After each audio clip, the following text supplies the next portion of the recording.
You know that first day of school?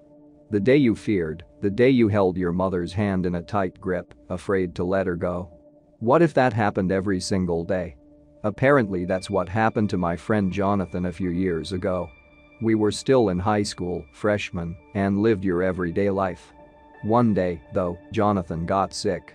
He was away from school for about a week, and I didn't hear a single word from him, which is kind of weird. We weren't still our best friend. I didn't really have the time to focus on the fact that he had gone AWOL because we had shitloads of homework to do.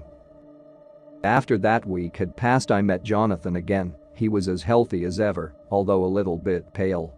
I was asking him if he felt alright. When I asked him this, he almost jumped and asked me, "Do you know me?" "Yeah, Jay, we've known each other for a lifetime," Douch, I jokingly replied. "So it's all over?" he asked, and I saw tears in his eyes. He hugged me and ran out of the classroom.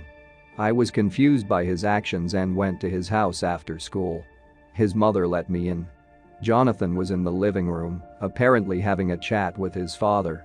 Jonathan seemed cheerful and greeted me with a hug, which was very weird. He's never the huggy person. After having a cheerful chat for 10 minutes, he suddenly went quiet. He stared out through the window at times and didn't really respond to all my questions. He asked me to follow him to his room, and he seemed really anxious about it, so I followed. He closed the door and asked me to sit down on his bed. He pulled out the chair in which he usually sat in front of his computer and, facing me, he sat down and stared at me. "There," I said, trying to think of what to say. "Are you alright, man?" "Yes, I don't know," he answered and seemed as though he was waiting for something. We sat there quiet for a while. I didn't really want to disturb him. I was almost close to opening my mouth again when I suddenly noticed how quiet everything had become. It wasn't only that I couldn't hear the cars or the wind. I couldn't hear my own breathing. Yes, I know, I heard Jonathan say, which was fucking weird because that was the only thing I could hear. Imaging only being able to hear a voice, nothing else. "What the fuck is this?" I said and could hear myself speak but still not breathe. "It's happening again, fuck, it's happening again."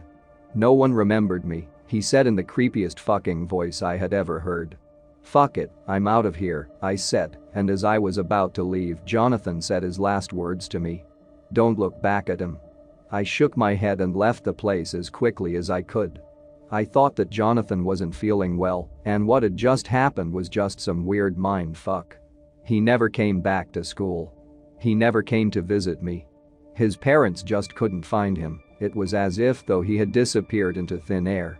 His parents gave up the search after about a year or two.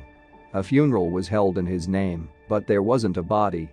What was weird, though, was the fact that no one ever sat in his spot at school, not even the new kids. It was as though his chair remained sacred. It was as though it was already occupied. The creepiest thing of all, is the fact that I think I see him at times, but it must be my mind playing tricks. It's almost as if he's walking around without a care in the world. The very next moment I realize I must have tricked myself. Right? Recently, though, I have become more paranoid. It is as if though I am being watched. Could it be that I trick myself into seeing Jonathan, and that's making me paranoid? Or is it the fact that his last words still cling to my memory? I saw a man watch me as I walked by the supermarket one day. After meeting his gaze, I have been feeling as if I was being watched every second. So, I'm just telling you to watch your backs, don't meet his gaze. I'm pretty fucking terrified right now. The worst thing, though, is that I can't hear a thing. I can't hear a thing except my own voice. And why the fuck is my mother pretending that she doesn't know who I am? If you enjoyed this video, don't forget to subscribe.